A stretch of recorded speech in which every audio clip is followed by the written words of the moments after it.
special guest that's going to pray for us and do the opening prayer. That's Reverend Donald Sadler, the pastor of Benson Elevation Global Methodist Church. We're glad to have you, Reverend. So please go ahead and pray. Thank you. Let us pray.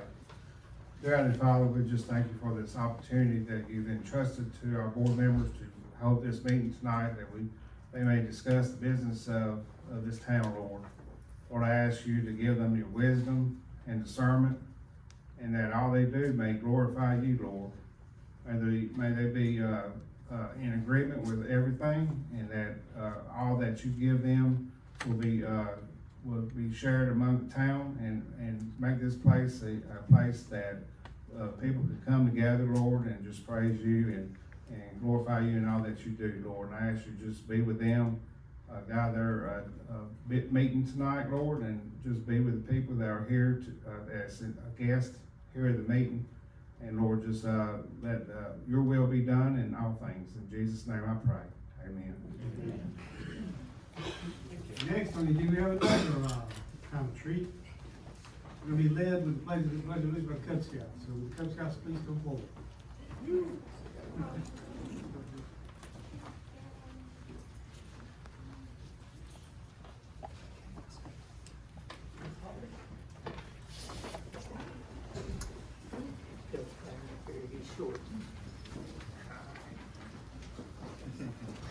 Get over here, boys. Get over here.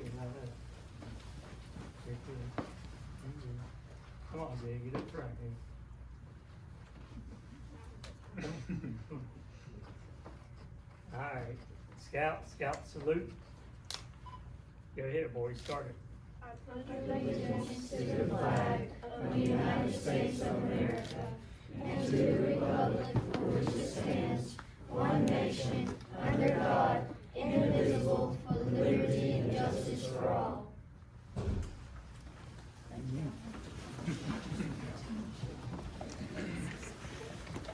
Come on, boys.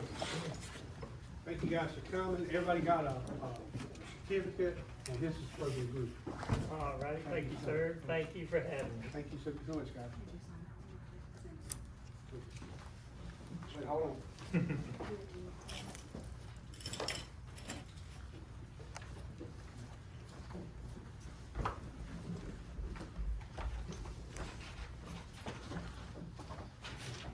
Got them? Did you give them to y'all? Yeah, Chase. Here you go, buddy. Who's got the rest of them? She does. We're gonna get it back there. Yeah. Okay, I'll go ahead and get the boys out here. And, thank you. Come.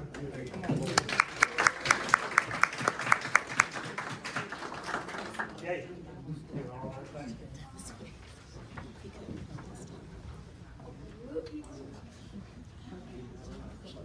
Before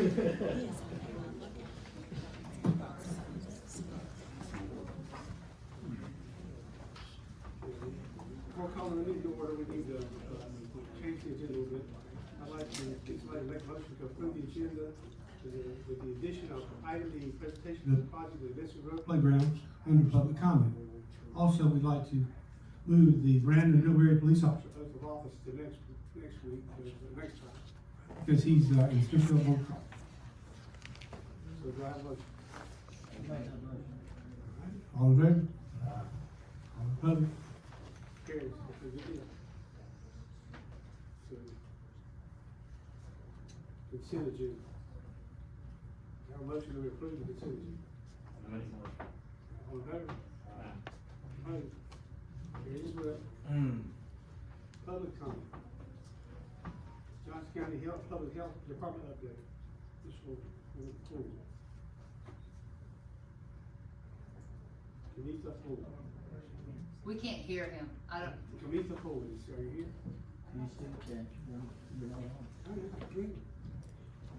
Can you hear me now? Yeah. Lisa Ford, are you here?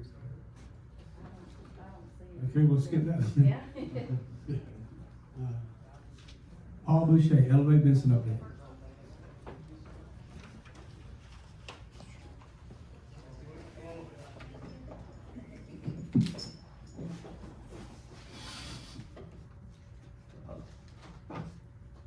some of this we were gonna do, a little while back, but with so many different things going on with the town, it's, been the first opportunity we've had to be able to schedule this in here. Have, just giving you an update of some things, as this board is aware, but maybe for everyone else, Elevate Benson sits as the Downtown Economic Revitalization Board on behalf of the town, related to its affiliation with North Carolina Main Street. And, basically our goals is pretty much to advocate for the downtown area as a whole, literally with hotel accommodations. The idea is to put heads in beds, and with, downtowns, the thoughts is put feet in the street, or to get folks in the downtown area, just shopping, dining, enjoying. We do a lot of stuff really in partnership with the Chamber of Commerce and things of that nature.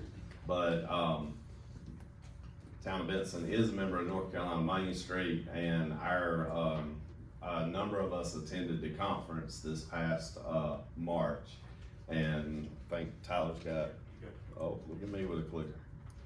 The next. So this photo right here is actually this is a group photo that was taken for when we were at the North Carolina Main Street Conference. This was folks from Benson, Dunn, and Four Oaks that were attending this conference. There was a total of roughly about 24, 25 of us that were there. Of that 24, 25 people, 15 of them were put, the fees were paid for the actual conference by way of the I-95, I-40 Alliance Board. In addition to that, the town had sent some town staff, and there was some individual businesses that actually sponsored and sent folks individually. And then literally everybody that was there were either business owners or different folks in the community, and they were literally paying their own way as far as paying for their hotel accommodations and their meals and stuff like that, but basically just showing their support of being able to gain information from this conference. But we had a great time. It's a 3-day event. We brought back a lot of really good ideas. Among those are actually, these are the 2025 annual reports they're giving out at the conference. I brought them back for the board to be able to have a copy of these.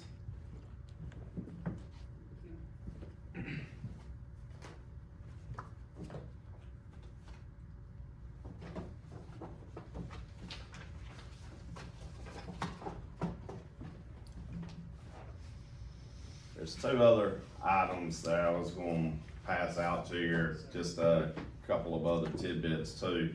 In addition to this, there's 2 latest projects that we've done. Again, this information was from a couple months ago now, so some of these you may have actually seen. But one of them, the one on the left-hand side, is actually I-95 maps. These maps, this is about the 4th run of these that we've done. Those are paid for by tourism funds, so that doesn't cost anything to us locally as the taxpayers. That comes from the tourism budget, the 2% money that we get here as a town, and also there's a 3% tax that goes collectively to the community or to the county as a whole. Besides that are those cards that are there that have got coupons for a number of downtown area businesses, and on the back side of them it's a schedule of events that we're well into at this point, because again, we did these about 3 months ago. These cards also have got a QR code where they can always give you updated information. So you scan that code at the top right hand corner of them. It actually takes you to a current schedule of the visitbenson.org website, which is actually managed by the Johnson County Visitors Bureau. And those actual cards with the coupons from the downtown businesses, all those downtown businesses pitch in and pay a portion of that to be able to cover the cost of that. And then also tourism pay. What's not paid by the actual portion that the businesses pay in, tourism's paying for related to the events and the actual printing of the maps. So I brought you a copy of those, and while passing those around, I'll also give you the other ones that say come explore downtown Benson. The ones that say come explore downtown Benson, those were most recently used in the latest theater production that the Benson Foundation of the Arts Theater did, and we do those in that event, but also in other future events. Thing that I'm most proud about those Explore Downtown Benson things, with not only is it giving information about upcoming events, but on the backside of it, it's approximately 30 different businesses, logos that are on there. Those guys all came together, and actually, again, that was something else that they literally paid to have done. So to encourage people while they're coming here to see a show is also to say, hey, there's a great community here, and there's a number of different places that you can shop, dine, eat, enjoy, experience, and have fun in downtown Benson. So those were put on the playbills at not only the last show, but also the upcoming shows. We'll be using one, but just rolling the events to more current events. Other than that, we had coordinated with the active aging group in town, and literally they have supplied us some volunteers, as long as some of the volunteers from the business owners, to actually work. If you've been at any of the Chamber of Commerce's Sundown and Downtown concerts, we'll put up a tent there. It says, ask me about downtown Benson. And we've had really, really good success with people that are coming from from Goldsboro, Fayetteville, Princeton, other communities, even some very complimentary things. There was some communities that were at the other end of the county that were saying they keep an eye on us, because they've noticed a lot of the good stuff that we've been doing. On those tables, we have a lot of information that's provided by the Tourism Authority in Smithfield, but also there's some stuff that collectively we've gathered together that we printed, and literally we pass out those maps with those coupon cards. Just to give you an idea, we've had 5,000 of those coupons cards printed, and all of the area hotels have them, but in addition to that, we've, for these last 3 concerts, passed out about 500 each. They also have the schedule for all of the actual concerts that are going on. So that people like them because they get able to see which concerts are coming up and come back for the other ones. And we've actually seen people that have come back and told us, hey, we came back, we were here at the last concert, but we brought our friends back with us to come up here for this one. We're gonna go grab a bite to eat somewhere. We're gonna come back, and so it's worked out. In fact, even at the last one, there was one of the area business banks had set up, and also the Benson Foundation of the Arts set up a tent for a while there, as well as WPYB. A couple of other local organizations were there too. One of the other events that we were at this spring was actually it's called Jade's Jam, but it's a dog event that's being done in downtown. It's got a mission behind it to dealing with rescues, but we literally have downtown. You may have seen these bowls anyway, because we put them out at a lot of different area businesses that are downtown Benson. It says, dogs love downtown Benson dog bowl, or downtown Benson, and we also have cats love downtown Benson bowls that are available. So we put those throughout, and surprisingly, a lot of people just come up and actually buy them at those events. All that money just kind of goes back into the stuff related to Elevate too. And the last thing is, on a selfish note, inside of that packet that was the 2025 the stuff from North Carolina Main Street, on page 4, it discusses something called a Certified North Carolina Destination Business. I went through that process and actually did it for both the travel agency that I have and also the gift shop and travel store that I've got. And it's a really good plan. It involves basically learning marketing skills, as well as just thinking and stretching your brain a lot about your business. In that packet, it actually says that there's only 75 of those in North Carolina currently. So technically, we have 2 businesses that are North Carolina destination businesses in Benson, and made that list. Also, North Carolina Main Street is currently looking at trying to expand this program and do it again, and so we're working closely with them. Tyler and I have tried to see about that. It's a possibility of being able to expand this and really encouraging a lot of the other businesses. Now that I've kind of gone through it and know what's involved in it, we're trying to see if we can get a number of the other businesses in downtown to be able to do that. So anyway, but that's pretty much it in a nutshell. So much. Don't sit down. Sit down. Don't sit down.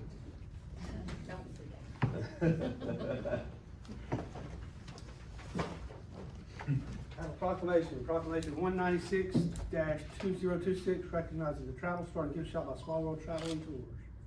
Whereas the Travel Store and Gift Shop by Small World Travel and Tours has been recognized as a certified NC destination business, an honor that highlights locally owned businesses in North Carolina's Main Street communities to provide unique and engaging experiences for visitors and residents alike.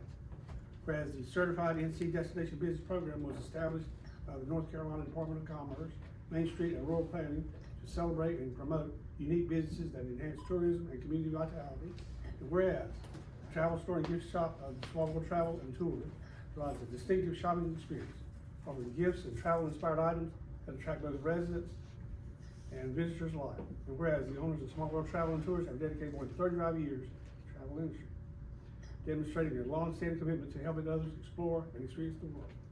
Whereas their passion, expertise, and dedication contribute to the economic growth and cultural vibrancy of the community while showcasing the charm and appeal of our local Main Street. Now therefore, it be it proclaimed that the Mayor and Board of Commissioners of the Town of Benson hereby recognize and commend the Travel Store and Gift Shop by Small World Travel and Tours for achieving designation as a certified NC business destination business and their outstanding contributions to our community. Adopted this 14th day of April, 2026.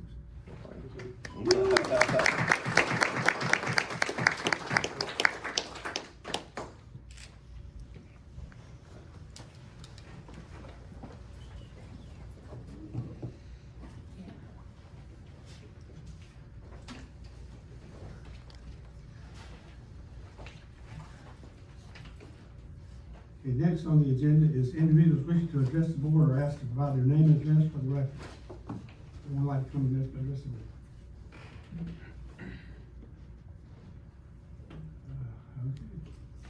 Seeing none, we've got, Ms. Adrian Delp going to talk about a project.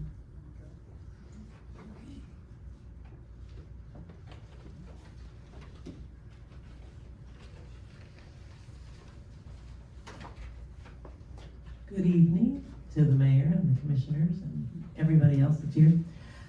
My name is Adrian Delp, and I am here tonight representing the Benson Art Advisory Board, which is a town-appointed board. We've existed for about 6 years or so now, and I noticed today, or yesterday, I was looking up Tanner's office phone number, and on the main Town of Benson page is one of the murals that we had part in putting up on the Lee Street Gym. So our board is in existence to kind of procure and facilitate art installations in the town. So the murals around town, the one on Lee Street, for instance, the one on the neighbor's building by the railroad tracks was our very first one. And sculptures, the one by the library, the mule out by the 50 and 27 interchange. Those are things that we have done over those years, and we've been pretty busy, and I thought did a good job fulfilling our role.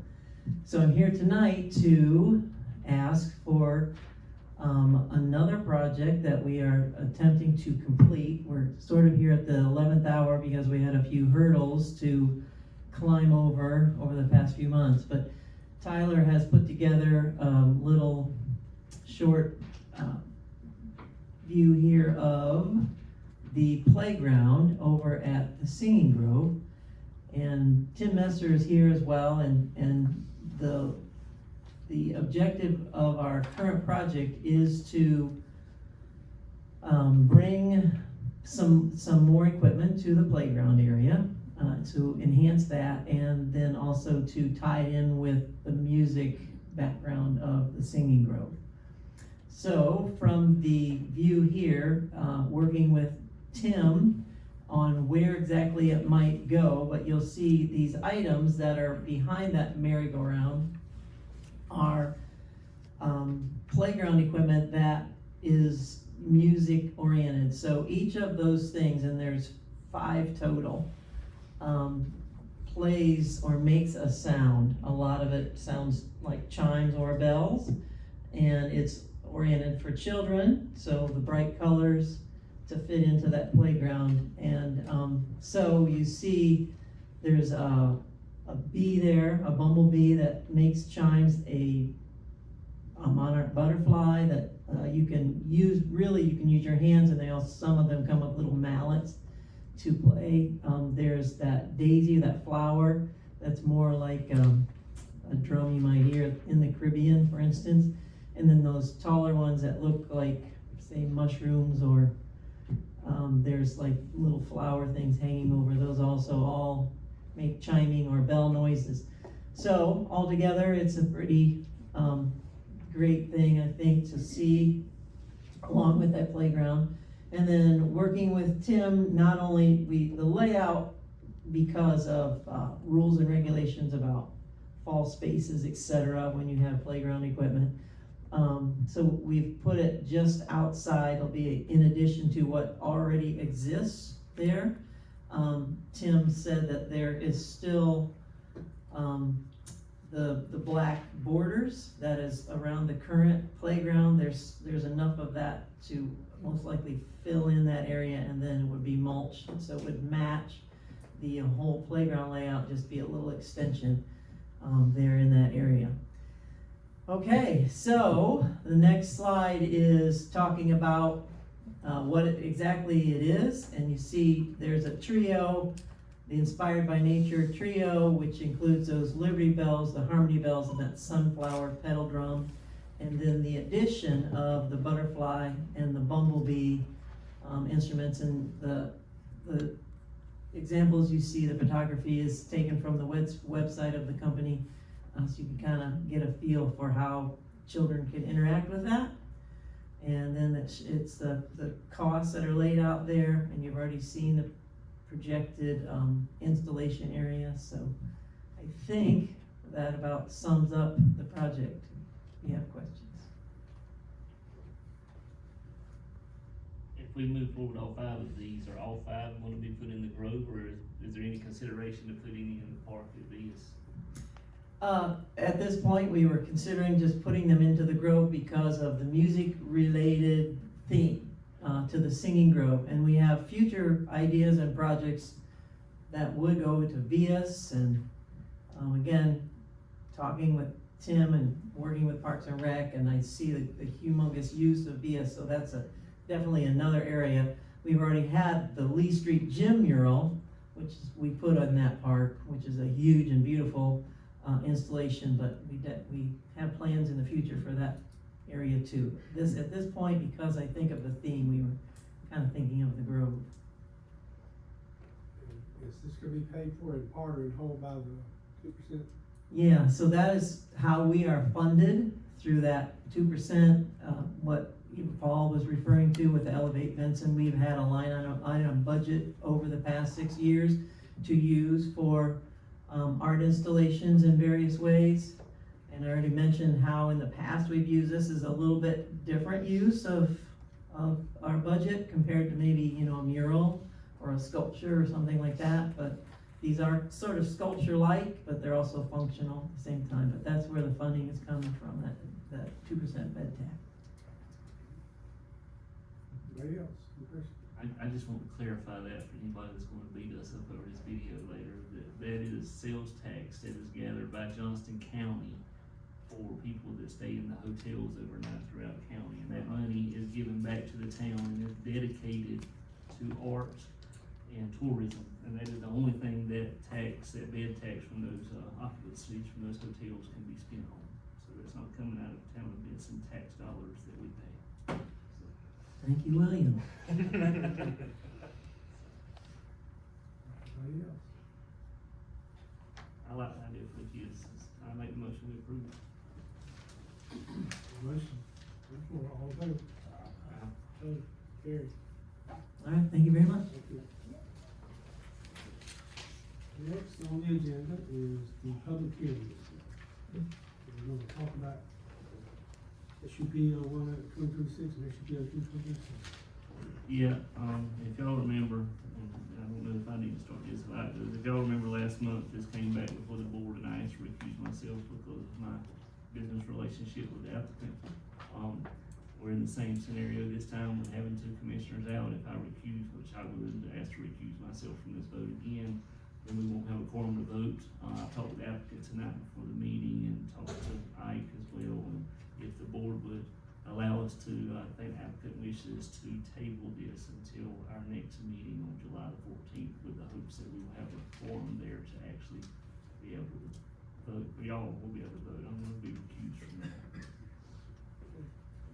So, we need a motion for that, right? Yeah, I would make a motion. It's unfortunate, but William's right.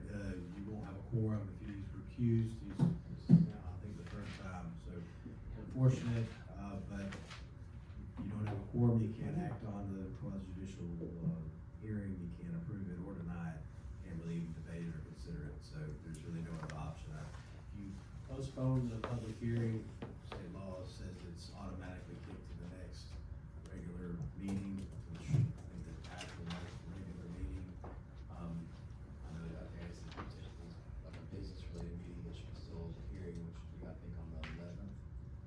14th, 14th, July I 14th. apologize, so July 14th. But you wouldn't have to renotice it. How many times has this been put off? This would be the third, I believe. The third time? Okay. And at what kind of cost is this to the applicant? Time? Okay. Well, I just want us to be aware of that, so come July the 14th, maybe we can get a quorum here. I know some can't help it, but we need to make sure we do this. Yeah, it's unfortunate. We explored some other options, maybe trying to figure something else out, that would still hold legal weight and water. Unfortunately, being that you just got absentee, board members and then one that takes you below the quorum with a direct financial conflict of interest, there's really no other good option. I make a motion to table to July 14th. Okay, there's our motion. All in favor? Opposed? Okay, that table. Okay, the last one is CZ 01-2026. Ken. Hello. This is our third item for discussion. This is a request for a conditional rezoning, CZ 01-2026. A conditional, and you guys may remember that we did discuss this briefly in the work session. This time it is the legislative hearing. So a conditional rezoning offers an applicant some flexibility in design and comprehensive plans based on unique and specific factors for a parcel. In this case, this conditional zoning district would allow for a crematorium at the intersection of West Parish and South Farmer. This slide shows the proposed site plan for the crematorium. Please be advised that the applicant and planning board agreed to the following additional conditions in the recommendation: that the applicant must continue the Jasmine Row along the northern property line to the western right-of-way, and that the applicant may substitute any required large trees with 2 large shrubs, and that the sidewalk pictured in the site plan would not be built out. This parcel is currently zoned R6, which doesn't allow for crematories. However, considering the historic nature of the funeral home on the adjacent property, staff believes that this conditional zoning request is appropriate. The project has been approved by the Technical Review Committee, and the Planning Board recommended approval with those additional conditions. Please keep in mind that any major deviations from this site plan would require a hearing to adjust the conditional zoning district, as well as any potential future redevelopment would trigger basically another hearing to amend the conditional zoning district. These are the 5 considerations from the UDO for approval of a conditional zoning district that you can see here. I'll leave that. I'll switch back to this slide once we get through public comment, but I'm happy to take any questions. Question. Okay. Now we'll begin the public comment. Would anyone like to come and speak in favor of this, proposal?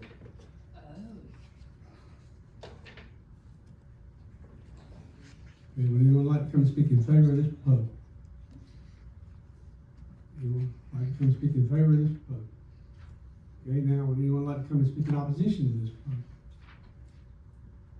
Anyone like to come speak in opposition? I think I might. I'll put a sculpture there instead. I don't know anything about those, but, Just state your name and my name is Adrienne Delph, and I live at 101 North Farmer Drive. And so this is very near my house, and I only need questions, please, about, or answers if I can find them about what exactly that happens there, and what will it be like in the neighborhood, if any residual effects in the neighborhood from having that there. I don't know if anybody here can answer that, but that's my concern. Sure. The applicant during the work session meeting and throughout the planning board hearing, TRC process, and neighborhood meetings has provided documents from the makers of the facility that show the documents comparing it to other things like perhaps a restaurant or things like that, as far as like appearance, any kind of pollution concerns or things like that. I don't know if that gives you a direct answer, but those documents have been provided by the manufacturer for the equipment. Thank you. Do we speak or not? Miss Adrian, Yes. I was very concerned about this too, and I went and talked with the owners. Look, this is gonna be like any other house that's gonna be put there. It's not gonna have big smokestacks like we all thought, or way back in the day. You won't even know really it's there, and the buffering all the way around it, or around the back. I think it pleased everybody that was concerned that it was adjoining their property. I really think that it is not gonna be an eyesore. I think it's gonna be really part of the funeral home, and these guys are gonna do a great job of it. It was explained to me also, if something would happen and they would sell the funeral home or any changes, it would come back to whoever was sitting up here to either deny it or to go ahead and approve it for the new owners. So, I really think they've done a good job with the plans that they have come across with, and it looks good on paper, and you're not gonna see black smoke bellowing out of any chimneys or anything. Nor smell, right? No, nor smell, no. And I just want to clarify one point. The ownership change would not trigger revisiting. It runs with the land, but any major deviation from this approval would require another year.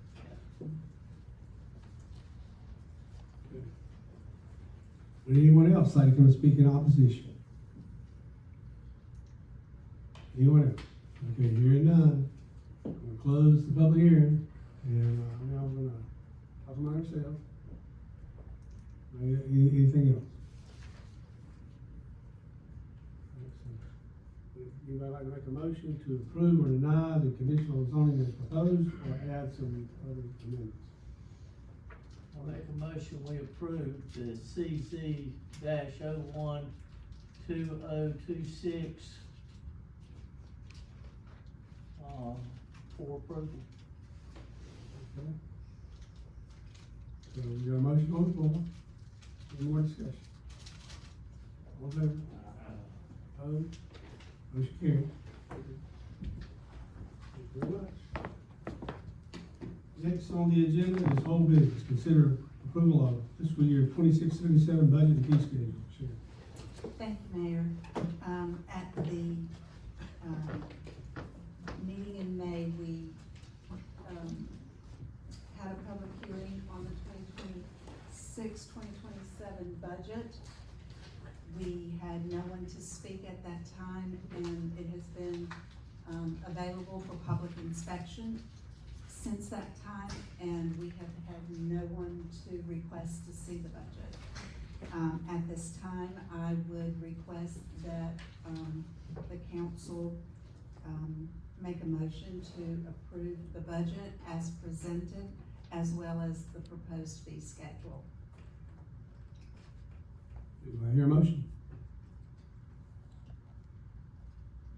I do have a question on that, we have met, there was some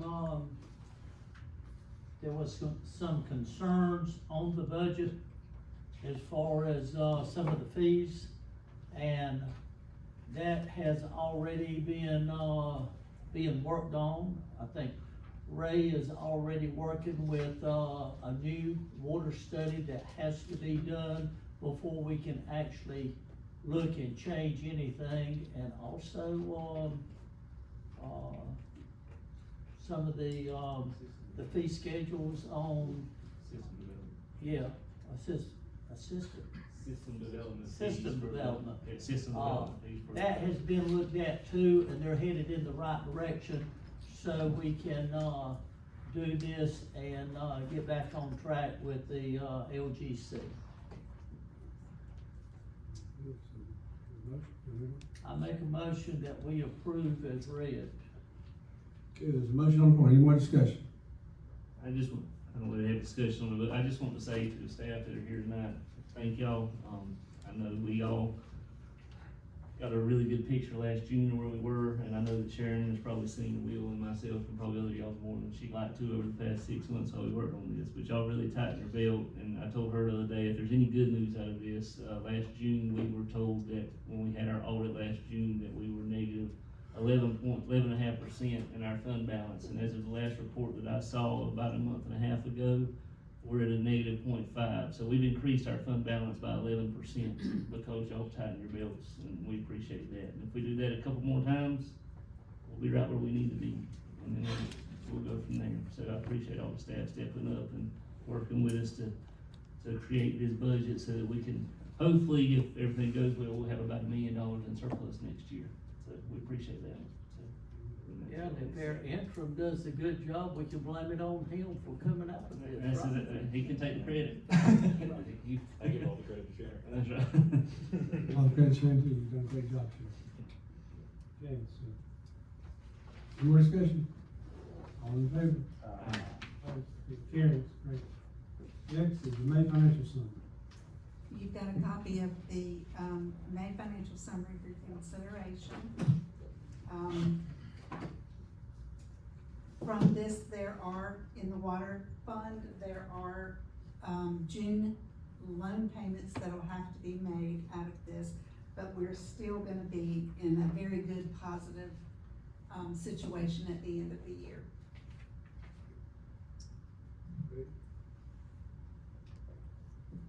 Can you explain to me miscellaneous revenue in the water and sewer?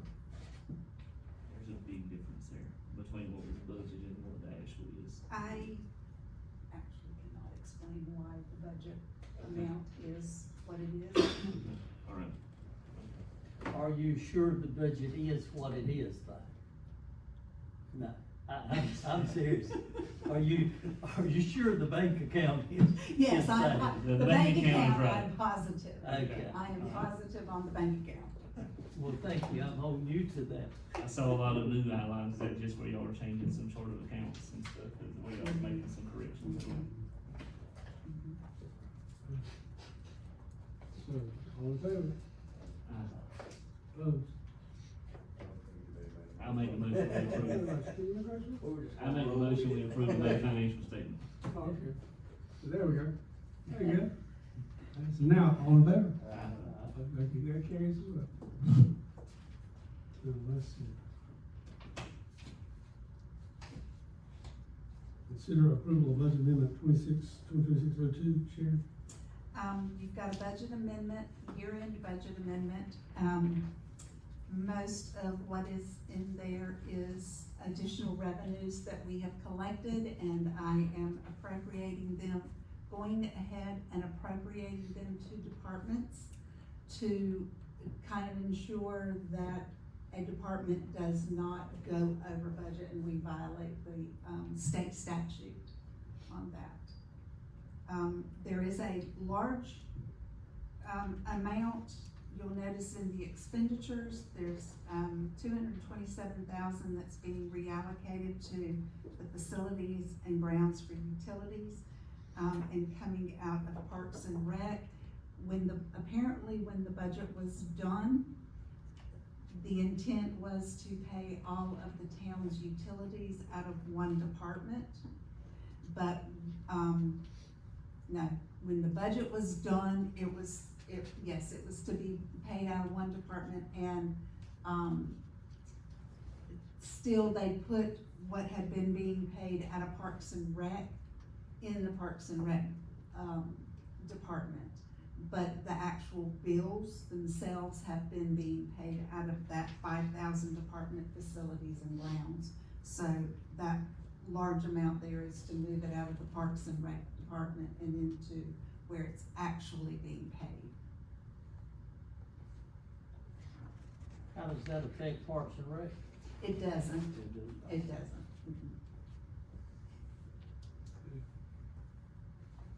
I make a motion to approve. There's a motion to approve. Any more discussion? All in favor? Opposed? Motion carries as well. Consider approval of grant project ordinance SL 2023-134 Appropriations Act corrected project. Sharon.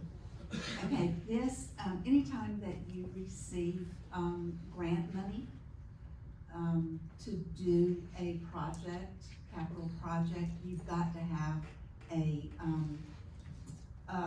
capital project ordinance where the council lays out what the intended purpose of that money is for. And that had not been done on the, everybody's calling it the 16 million money, but it's actually $15,760,000. These line items, these projects here, are what Jay has given me that has been approved by, I think it's DEQ. And there is still $2,392,000 that he has not said is going to a specific project. So this is the authorization that the council needs to approve for that money. Anybody? I make a motion we approve. There's a motion, any more discussion? All in favor? Opposed? Carries. Consider approval of workers' compensation insurance quote and authorization to proceed. Scott. Good morning, good evening, I don't want to go back to morning. Good evening, Mayor and members of the board. It is workers' comp insurance renewal time of year. So with that in mind, Sharon and I have worked to put out feelers for some quotes to kind of see where we are as far as those rates go. We received 4 quotes back. Those range from the North Carolina League of Municipalities coming in at below bid, $91,868.72. all the way to our current insured Key Risk, at $145,608. So, and there were two other bids that were in the middle there. We did get an 8% discount on that, the quote from the league, because we have our property and liability insurance with them as well, so that helped out. But as you can see, it's quite a big spread there. We come to you tonight to ask for approval for us to move forward with an acceptance of a proposal, and then later on to formally put that relationship into effect with the workers' insurance company. Staff recommendation would be that we go with the North Carolina League of Municipalities. So if you have any questions, we'll be glad to answer any questions you have, and otherwise, we just need a vote to approve Tanner signing the appropriate documentation. And if we do go with the league, we would need to come back to the first meeting in July and have you guys vote on a resolution and agreement, enter that trust. Scott, what's the big difference?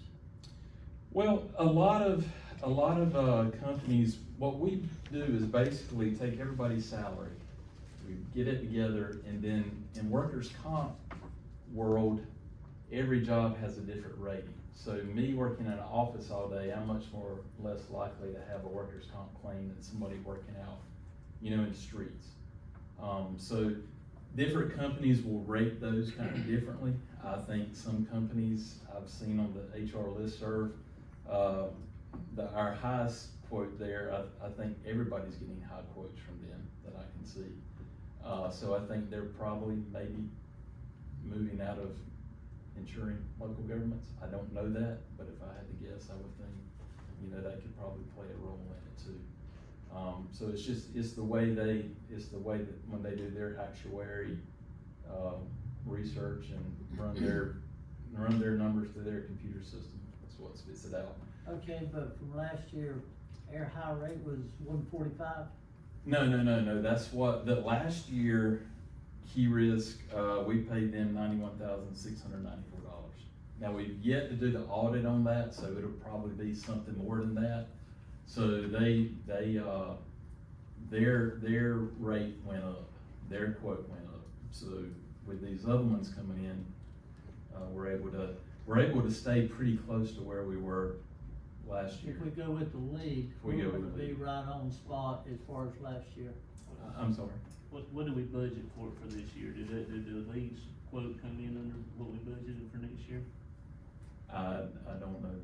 The HR budget doesn't include that insurance amount, so I don't know specifically.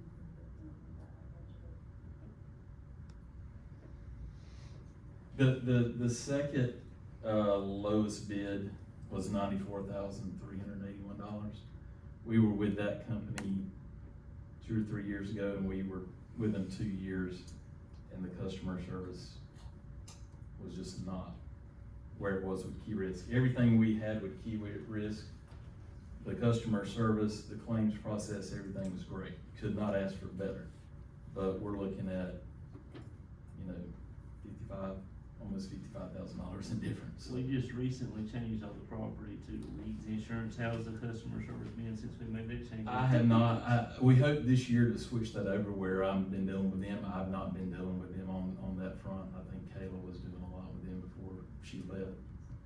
But I've not heard any complaints about it. I've dealt with them on a few, I was just Yeah, saying, yeah, I yeah. don't get into too much detail, as those are sensitive details, but I've been more than satisfied with them, they've been good work, real responsible. And they have made themselves very available through this process. They drop in, I think customer service is one of their strong suits. With the league? With the league, yes, sir. With the league? Yes, sir. Yeah. I make a motion that we accept staff's recommendation and move forward with relationship with the league. Okay, we got a motion on the floor. Any more discussion? All in favor? Opposed? Carries, right? Thank you. Next, town manager report. Alrighty, thank you very much. I'm gonna pass these out. The Tourism Authority is moving forward with replacing the displays on the Visit Benson billboards, and these are just some renderings of what they're gonna do, so those are for your viewing pleasure. The Benson Sing is at the Grove this weekend, Friday from 7 and Saturday from 9:30. Non-essential town functions are gonna be closed July 3rd for July 4th. The Independence Day celebration is gonna be on July 3rd at 6 with food vendors, music, games, bounce houses, fireworks beginning at 9:30.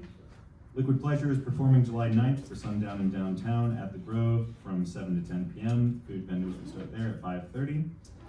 Big shout out to all of our staff, but especially our wastewater treatment team and our electric department for overcoming some big adversity these past couple of weeks and doing a great job through that. I don't really have anything. I just say all our best to Commissioner Holly. I know she hasn't been here in a little while. She gets better soon, and I guess happy 4th of July. Unless anybody has any particular questions for me. Yeah, hope everybody have a safe and happy 4th. Same, hope everybody has a happy 4th of July, some fireworks and stuff. Well, that's my birthday, y'all take off that day. Everybody off that day, I appreciate it. I don't have anything else. I do, unfortunately. And I know it's not throwing surprises, but this came to me right before the meeting. Let's talk trash for a minute. I got a phone call from a friend of mine who is a 79-year-old lady today that apparently y'all are doing an audit, of the backyard pickup. Yes. I've not seen the policy yet. I talked to Ike about it, but I think our practice has probably not been doing what our policy states, because what I've always been told is that the backyard pickup for trash was free to senior citizens. And I think when I called 3 or 4 months ago for somebody, for another person that called me about it, I was told that it was anybody over 70. And now it sounds like we have portrayed that we're only supposed to be doing it for those individuals that have a disability or some kind of health reason why they can't. That's correct. I would like for this board to consider changing that to what our current practice is and let it be either senior citizens or 70 or whatever we were. I don't want that 79-year-old lady rolling trash out. And I remember when we renegotiated the contract with Carolina Trash, I asked point blank, is everybody that's a senior citizen going to continue to receive backyard services? And they assured me there will be no change with that. So I would like to update the policy versus take away the benefit to those individuals if the board would agree with that. So the policy has changed? No, the policy, apparently we weren't following policy, believe that or not. Apparently the policy, from what I understand, was that they had to provide a medical or a doctor's note showing some type of disability to receive that service. And we have just been doing it for senior citizens or people over 70. I don't know, I've gotten a couple different answers there, so I don't know exactly what the policy is, but I think we need to change the policy from the medical requirement to the age, whatever age y'all want to, senior citizen. I don't know what that is. Somebody gave me a Bojangles discount for senior citizen the other day, and I'm only in my 40s, so I was really offended by that. Did you take it? Yeah, I was driving through it. But they told us, they told me it was 70 and I qualified. Well, So I said, go for it, but it got so sorry, I pushed it out myself and getting it done. So my understanding is it's not just our policy that limits it with some kind of necessity. It is also through the trash contract that it is limited in that case. Then we need to have a conversation about that because they assured me that the seniors would be, when we would renegotiate that. So, because I think, I would love everybody to get backyard trash, that way Mark wouldn't have to go around and send letters over trash cans, but I think we need to renegotiate that to make sure that we've got people that, she's been receiving it for 9 years, we've got people that have been receiving that service for 9 years, and just because we change vendors, I don't think it's fair to them to have to give up the service. Is Mark already writing it up? I know that the letters went out from the planning because I've got sent a copy of the letter, and so I just wanna make sure that we're doing what we can to continue the way we've been doing. Gotcha. And I agree with you, they miss my can behind my office every week. I was looking at the contract, it says 65. That's the same, in the contract, it says 65 or older. I thought they told me senior citizen, I know that number's changed They several times. qualify as a senior citizen. Everybody can be a senior citizen. Okay. Physically disabled persons or customers over 65 may request in writing to receive service whereby their waste containers are moved out by the provider for a convenient location to the curbside for pickup without cost. In my conversations with staff, in those conversations with trash, it is also their policy that it is not just set by age. There has to be some kind of reason for that. That's not what we discussed That's with not what we them. discussed. That's not what should have been in the contract, because it was discussed. Okay. We have some people out there that really, they're able, but they're really not able. And I think, Larry Harris was one of them that's getting written up for something today. There's a lot of them that received letters today, I'm sure, and y'all know they went out, but I would like to renegotiate that, and if we need to change town policy to say 65 and above and match that contract when we get that fixed, then I think that's what we need to do. I'll get in contact with Carolina Trash and give you guys a report on how we can move forward. Thank you. Thank you. That's all I've done, Mayor. So, Auditor, I don't know if you guys know this, but we have a, fund balance problem. And so, we were talking about last time about, where to start an ordinance for that. Are we working on it? I'm working towards it. Is it just this? We're talking about the policy about not going beyond, yeah. That's it. This vaccine gets better soon, and other than that, I hear a motion, we go to closed session? I make a motion that we go into closed session and financial statutes 143.31811A4 and A6 after 2 minutes. Closed session.